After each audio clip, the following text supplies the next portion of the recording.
Guys, in this video, we're going over stupid soccer mistakes to avoid in matches. These are things you want to make sure you're not doing when you're in games, and if you are, you want to start eradicating these from your game as soon as possible. That's coming up next. This video is sponsored by Rocket Sports, where you can get 15% off of their line of soccer products by clicking on the link down below. Rocket Sports sells a variety of soccer goals of all sizes and for all ages, along with other training equipment like rebounders to help you improve your game. They are not only great for team training, but for your own individual training as well. I personally use their products during my own training sessions, and I love them. Click on the link down below to check them out for yourself. Let's get into the video.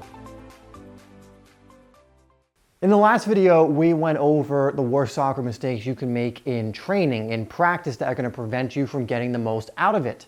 So naturally, the next thing we're going to go over is how to make sure you're not making common and really silly mistakes in matches, so that you're just making less and less of them. And when you get to the higher levels, the less mistakes players make. So number one is a really simple one, and it's beating yourself up. And this is something that plagues so many different players. They make a mistake, or they do something that they shouldn't have done, or whatever happens, and then they let it affect the rest of their game. And there's nothing wrong with analyzing and critiquing a mistake that you've made, or going over it so that you can improve. But beating yourself up in the moment to the point where it affects the rest of your performance is doing nobody any good. And we've all known that talented player or really good player who's really, really good until they make a mistake and they start beating themselves up, and then they just go quiet and they can't play. A lot of players you'll see are really good and have amazing matches, and then some not so great matches, and you'll wonder why. A lot of the time it's because they're getting down on themselves, or they're beating themselves up, or they're just not moving on from things in the moment. What you want to do in matches is you want to only let your frustration last a second or two, and then you move on, you forget about it. It's time for a new play.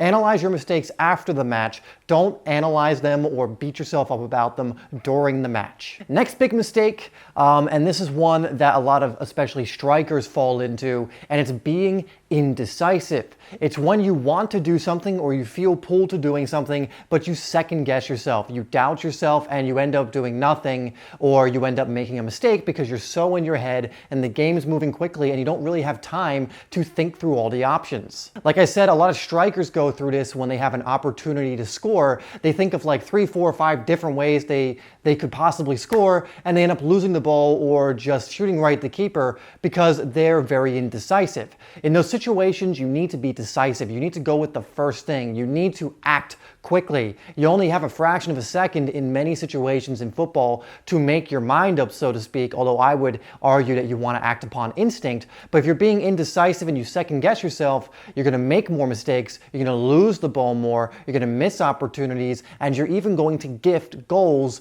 to the opposition. Yes, there will be times when you are decisive and you still make mistakes, but that's okay. You'll learn from those mistakes. When you're indecisive and you lose the ball or you miss the chance or whatever it is, these are very avoidable mistakes. These are really unforced mistakes that you need to eradicate from your game. So start being more decisive. And if you're being decisive and making the wrong decisions, then that just comes down to your training. You need to start practicing more so that you are making the right decisions in those moments. But if you're second guessing yourself or doubting yourself, you're usually going to make a mistake or not take the best option. Next one is overcomplicating things and / simplifying things too much. Now, this is a paradox. This is counterintuitive a little bit, because I know you've all heard of overcomplicating things and that you should play simple, but I'm also going to talk about the opposite side of you should not always play so simple. So I'll break this down a little bit for you. First off, there are most situations where you definitely don't want to overcomplicate things. Players will dribble that one player too much, or they will try that intricate through ball when the simple through ball is on, or they'll do things that just are unnecessary unnecessary and have a high risk to very low reward outcome usually when they perform them. Now, there's nothing wrong with high risk, high reward type stuff, but if you're taking a high risk and it comes with a very small payoff, usually it's not the option you want to go with, and usually means you might be trying to overcomplicate it. For example, maybe you beat 4 players in your defensive third. It doesn't really open anything up for you or your team. It didn't really get you out of trouble because you had another option, but you just did it for the hell of it, or you just did it because it looked cool or something of that nature. Well, that's a huge risk to take, and that's really overcomplicating a situation that you don't need to be overcomplicating. Players sometimes do this when they have goal-scoring opportunities. They don't shoot it soon enough. That's a big one. They'll try and cut it back, or they'll try and take on one player too many when just creating that yard of space and taking the shot would have been enough. Defenders sometimes do this when they could just clear the ball away. They try to do a little too much and end up losing the ball in a dangerous position.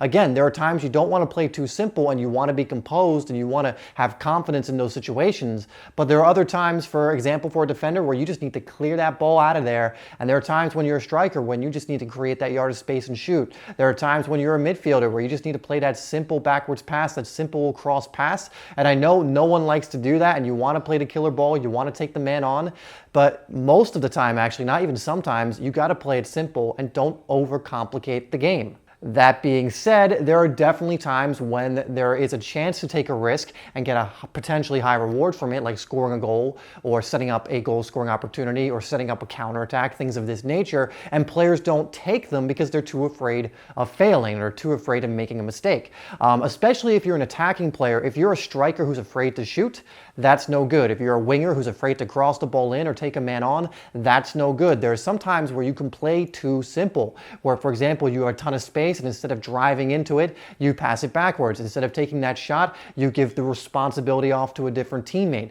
You need to be taking risks, especially as an attacking player, if you want to perform well in matches. I mean, if you're a striker who has 0 shots a game, you're a very ineffective striker. I don't even care if you have good build-up play or anything. You need to be making that a part of your game. You have to be scoring goals. So there are times you need to take risks, and the simple option isn't always the best one. It's about determining which one is the best one for the situation. That comes with good soccer IQ, good football IQ, determining what the best option is.